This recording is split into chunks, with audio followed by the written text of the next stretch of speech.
Hello students, आज हम nature and definition of tort के बारे में पढ़ेंगे। जो आपका वर्ड टोर्ट है वो एक लैटिन टर्म है। लैटिन टर्म टोर्टम से ड्राइव किया गया है। ये शब्द टोर्टम वर्ड से लिया गया है जो एक लैटिन टर्म थी।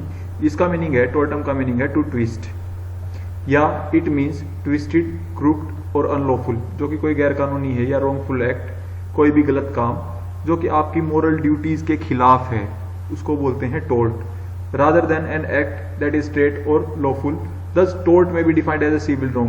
tort को क्या होता है? tort एक civil wrong होता है, civil wrong होता है जिसको आप redress कर सकते हो। ये repressible नहीं, ये redressable है। redressed by an action for unliquidated damages। unliquidated damages, एक damages दो तरह के होते हैं, एक तो होते हैं liquidated, और दूसरे होते हैं अनलिक्विडेटेड। जो लिक्विडेटेड डैमेजेस होते हैं वो होते हैं फिक्स, और अनलिक्विडेटेड डैमेजेस फिक्स नहीं होते। ये अनलिक्विडेटेड डैमेजेस फिक्स नहीं होते। तो ये जो है टोर्ट के लिए जो डैमेजेस होते हैं, जो आपको कंपनसेशन मिलता है, वो फिक्स नहीं होता, वो अनलिक्विडेटेड डैमेजेस होते हैं, और ये एक सिविल रॉन्ग होता है। And which is other than a mere breach of contract और ब्रीच ऑफ ट्रस्ट। लेकिन ये ब्रीच ऑफ कॉन्ट्रैक्ट और ब्रीच ऑफ ट्रस्ट से अलग होता है। अब मैं आपको फर्दर बताऊंगा कि ब्रीच ऑफ कॉन्ट्रैक्ट और टोर्ट और ट्रस्ट और टोर्ट में क्या डिफरेंस है, और टोर्ट और क्राइम में क्या डिफरेंस है, ये सब मैं आपको बताऊंगा। जो वर्ड टोर्ट है, law of torts is uncodified law. ये एक अनकोडिफाइड लॉ है, इसका कोई सेक्शंस, कुछ एक्ट वगैरह कुछ नहीं है इसके, ठीक है। ये एक अनकोडिफाइड लॉ है, but it is mentioned under section 2M। लेकिन ये जो वर्ड टोर्ट है, इसको section 2M of limitation act में डिफाइन किया गया है। 2M ऑफ लिमिटेशन एक्ट में इसको डिफाइन किया गया है। तो ये है टोर्ट।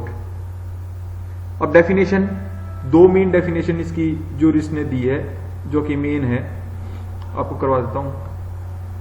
एक डेफिनेशन दी है सेलमेंट की, और दूसरी डेफिनेशन है विनफील्ड की। कानून की नजर में जो विनफील्ड की डेफिनेशन है वो मेन डेफिनेशन है, और टोर्ट का सेम मीनिंग लिया गया है जो विनफील्ड ने बताया है। सेलमेंट की डेफिनेशन में सेलमेंट ने क्या कहा है? Tort as a civil wrong, एक सिविल रॉन्ग है, for which the remedy is common law action. इसकी रेमेडी है कोई भी कॉमन लॉ एक्शन जो कि किसी एक पार्टिकुलर पर्सन के खिलाफ लिया जा सकता है, फॉर अनलिक्विडेटेड डैमेजेस। और इसके अंदर जो डैमेजेस आपको मिलेंगे, जो आपको कंपनसेशन मिलेगा, वो अनलिक्विडेटेड मिलेगा, मतलब जो कि फिक्स नहीं है, ऐसा डैमेजेस आपको मिलेंगे। And which is not exclusively the breach of contract. और इसने सेम कहा है कि ये ब्रीच ऑफ कोई कॉन्ट्रैक्ट नहीं है, या ब्रीच ऑफ ट्रस्ट नहीं है, या अदर जो ब्रीच ऑफ कॉन्ट्रैक्ट और ब्रीच ऑफ ट्रस्ट के इक्विटेबल कोई ओब्लिगेशन है, ऐसी कोई ओब्लिगेशन टोर्ट नहीं है।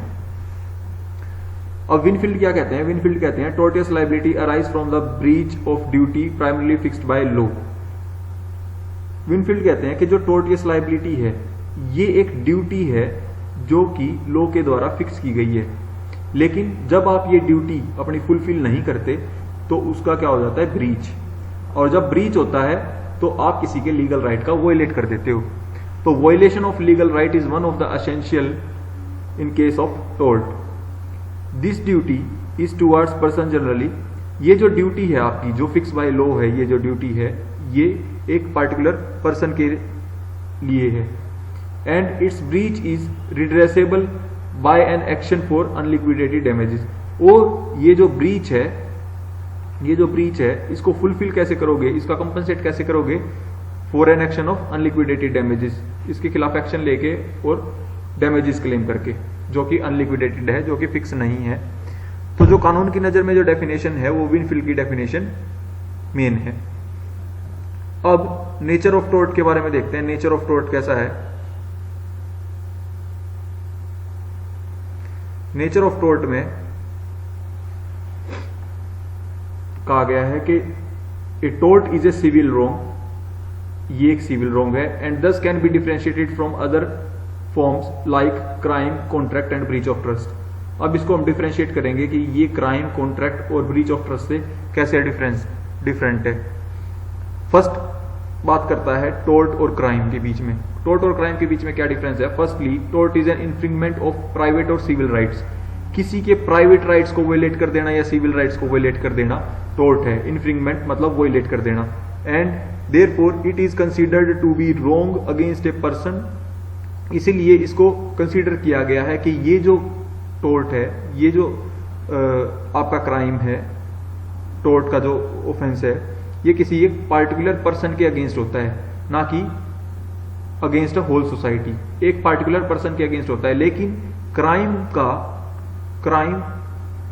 On the other hand is a public wrong. ये पब्लिक रोंग होता है, ये एक प्राइवेट रोंग है और ये एक पब्लिक रोंग है। पब्लिक रोंग होता है against the whole society, against the whole society, against society.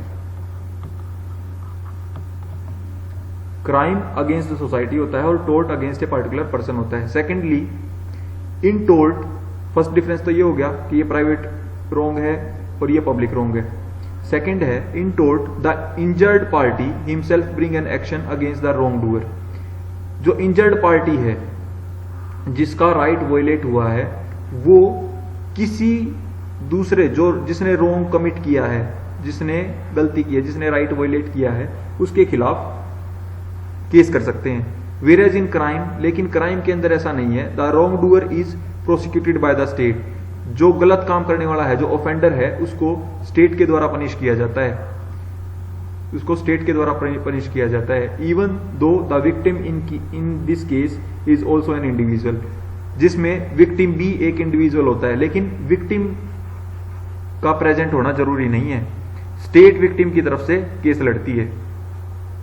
तो जो रोंग डूअर है, उसको सजा दिलाने का काम इसमें स्टेट का होता है, लेकिन टोर्ट के अंदर जो इंजर्ड पार्टी है, उसको किसी प्राइवेट पर्सन के अगेंस्ट केस डालना पड़ता है। अब है difference between tort and contract. Tort और कॉन्ट्रैक्ट के बीच में क्या डिफरेंस है? फर्स्ट डिफरेंस है, first is in contract the parties with their free consent undertakes to perform certain duties, while in torts the duty are imposed by law.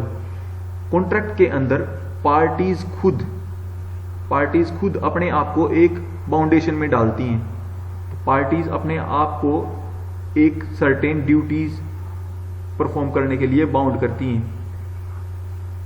ए और B अगर आपस में कोई कॉन्ट्रैक्ट कर लें, तो ए और बी एक दूसरे को अपनी अपनी ड्यूटीज परफॉर्म करने के लिए बाउंड कर सकती हैं। लेकिन इसमें जो टोर्ट में ड्यूटीज जो हैं, वो कानून के द्वारा फिक्स की जाती हैं, इम्पोज्ड बाय लॉ, कानून के द्वारा इम्पोज की जाती हैं ड्यूटीज, ना कि किसी प्राइवेट इंडिविजुअल के द्वारा। सेकंड, इसमें डिफरेंस क्या है? In the contract the contracting parties owe a duty to each other. Contract में जो कॉन्ट्रैक्टिंग पार्टीज हैं, जैसे ए और बी है, वो एक दूसरे के लिए ड्यूटी बाउंड होते हैं, own a duty to each other, एक दूसरे के लिए इनकी एक ड्यूटी बनती है। A duty not to commit a tort, लेकिन जो duty not to commit a tort है, जो ड्यूटी बनती है कोई भी टोर्ट कमिट ना करने की, वो हर एक पर्सन की बनती है और दूसरे पर्सन के, जो पर्सन जनरली आपके सामने हैं, उनके लिए बनती है। And not to a particular individual, लेकिन किसी स्पेसिफिक पार्टिकुलर इंडिविजुअल के खिलाफ ही आप ड्यूटी बाउंड नहीं हो, आप हर एक पर्सन के लिए ड्यूटी बाउंड हो। Also a tort is different from breach of trust. इसमें टोर्ट ब्रीच ऑफ ट्रस्ट के डिफरेंट कैसे है ये बताता हूं। As in torts the damages are unliquidated. जो टोर्ट में जो डैमेजेस होते हैं वो अनलिक्विडेटेड होते हैं, मतलब फिक्स नहीं होते। But in breach of trust, लेकिन ट्रस्ट के अंदर अगर ब्रीच हो जाए, दे आर लिक्विडेटेड। जो डैमेजेस आप क्लेम करोगे, जो बेनिफिशियरी, जो उस ट्रस्ट से बेनिफिशियरी है, जिसके लिए वो ट्रस्ट बनाया गया है, वो पर्सन डैमेजेस लिक्विडेटेड क्लेम कर सकता है, उसके अंदर डैमेजेस फिक्स होते हैं। Brings an actions against the trustee, और इसके अंदर जो एक्शन जाता है वो ट्रस्टी के अगेंस्ट जाता है। बेनिफिशियरी ट्रस्टी के अगेंस्ट कोई भी एक्शन लेके उसके अंदर लिक्विडेटेड डैमेजेस क्लेम कर सकता है, लेकिन टोर्ट के अंदर आप रॉन्ग डूअर से अनलिक्विडेटेड डैमेजेस क्लेम कर सकते हो। अब एसेंशियल्स ऑफ टोर्ट्स क्या क्या है, टोर्ट के एसेंशियल्स क्या क्या हैं ये देख लेते हैं। जो दो एसेंशियल्स हैं टोर्ट के, वो सबसे मेन है। फर्स्ट है एक्ट और ओमिशन। एक कोई भी एक्ट या ओमिशन होनी चाहिए to make a person liable in tort. अगर किसी पर्सन को टोर्ट के अंदर लाइबल करना है, दोषी ठहराना है, he must have committed some act, उसके द्वारा कोई एक्ट कमिट होना चाहिए, कोई काम किया हो उसने, कोई गलत काम। And omission, in the performance of his legal duty. उसकी लीगल ड्यूटीज परफॉर्म करते टाइम कोई एक्ट किया गया होना चाहिए। For example entering someone's property without any justification और defaming a person of his reputation. आप किसी की प्रॉपर्टी में बिना उसकी परमिशन के घुस रहे हो, आपने ट्रेसपास का ऑफेंस कमिट किया, ये क्या है, एक टोर्ट। आप किसी पर्सन को डिफेम कर रहे हो, उसकी रेपुटेशन को हार्म पहुंचा रहे हो, तो उसमें क्या किया आपने, डिफेमेशन का ऑफेंस कमिट कर दिया। अब सेकंड चीज है इसके अंदर लीगल डैमेज। लीगल डैमेज क्या होती है, to be successful in action of tort, आप किसी टोर्ट के एक्शन में सक्सेसफुल होने के लिए the plaintiff has also to prove legal damage और एन इंजुरी। प्लेंटिफ को यह प्रूव करना पड़ेगा, जो केस डाल रहा है, मान लो ए पर्सन ने किसी बी पर्सन के ऊपर टोर्ट का केस कमिट कर दिया, तो ए को यह प्रूव करना पड़ेगा कि उसको क्या लीगल डैमेज कमिट हुआ है या उसको क्या इंजरी हुई है इस बी के एक्शन से। Plaintiff has to prove the legal damage और एन इंजरी, ठीक है, unless there is a violation of legal right. अगर वहां पर किसी भी लीगल राइट का वायलेशन नहीं है तो कोई भी टोर्ट कमिट नहीं हुआ है, और अगर वहां पर लीगल राइट का वायलेशन हो जाता है तो आप एक्शन ला सकते हो टोर्ट के अंदर। Unless there is a violation of legal right, जब तक वहां पर किसी भी लीगल राइट का वायलेशन नहीं हुआ है, an action under law of torts can not lie. कोई भी एक्शन, कोई भी वाद या कोई भी केस टोर्ट के लॉ के अंदर लाई नहीं करता।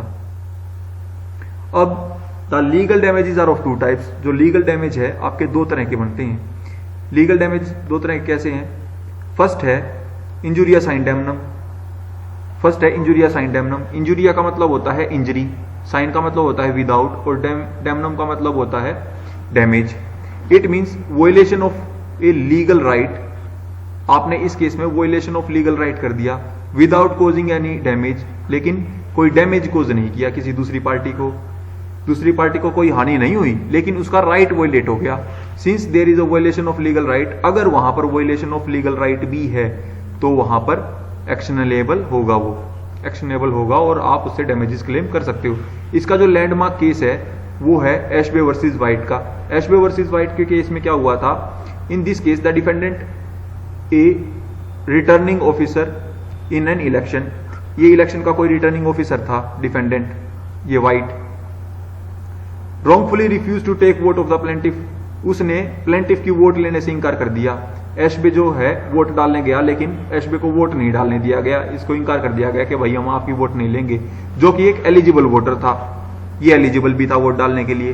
The plaintiff did not suffer any loss. ये जो प्लेंटिफ है इसको कोई लॉस सफर नहीं हुआ, क्योंकि ये जिसको वोट डालने जा रहा था, जिस पार्टी को ये वोट डालने जा रहा था, जिस कैंडिडेट को वोट डालने जा रहा था, वो कैंडिडेट जीत जाता है इलेक्शन में, won the election.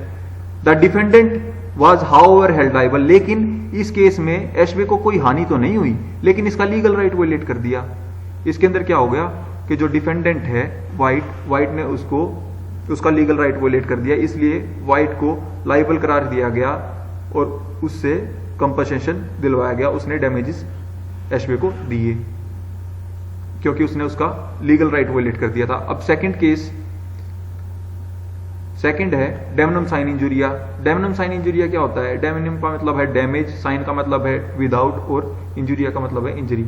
It means causing damage without any infringement of a legal right. इसमें क्या है कि आपके लीगल राइट का कोई इन्फ्रिंगमेंट नहीं हुआ, आपने किसी के लीगल राइट को वायलेट नहीं किया, और इस केस में अगर लीगल राइट का वायलेशन नहीं है तो कोई भी एक्शन लायबल हेल्ड नहीं करता, कोई भी एक्शन नहीं ले सकते आप किसी भी दूसरे पर्सन के खिलाफ। Unless there is a infringement of legal right, mere causing damage is not actionable. आपने चाहे डैमेज कर दिया हो किसी दूसरे पर्सन को, लेकिन अगर आपने किसी की लीगल राइट को वायलेट नहीं किया तो वो एक्शनेबल नहीं होगा। इसका एक फेमस केस है Gloucester grammar school case. Gloucester grammar school case में क्या हुआ था कि जो डिफेंडेंट है, डिफेंडेंट ने एक राइवल स्कूल किसी दूसरे स्कूल के सामने खोल दिया। मान लो कि ये रोड है, ए पर्सन का स्कूल है यहाँ, और 20 पर्सन ने ए पर्सन के स्कूल के सामने एक स्कूल खोल दिया। अब बी पर्सन के स्कूल खोलने से ए पर्सन के जो स्टूडेंट्स हैं इन दो स्कूलों में बट गए आपस में, तो ए को फाइनेंशियली तो लॉस हो गया, लेकिन वो अपने इस लीगल राइट को इसका कोई लीगल राइट वायलेट नहीं हुआ ए का। बी के पास राइट है कि वो राइट टू ट्रेड कर सकता है, वो कोई भी प्रोफेशन अपना सकता है। तो इससे जो ए को फाइनेंशियल लॉस हुआ तो वो इस लॉस को रिकवर नहीं कर सकता बी से, क्योंकि उसका कोई भी लीगल राइट वायलेट नहीं हुआ। तो Gloucester grammar case school case में यही बात बताई गई है।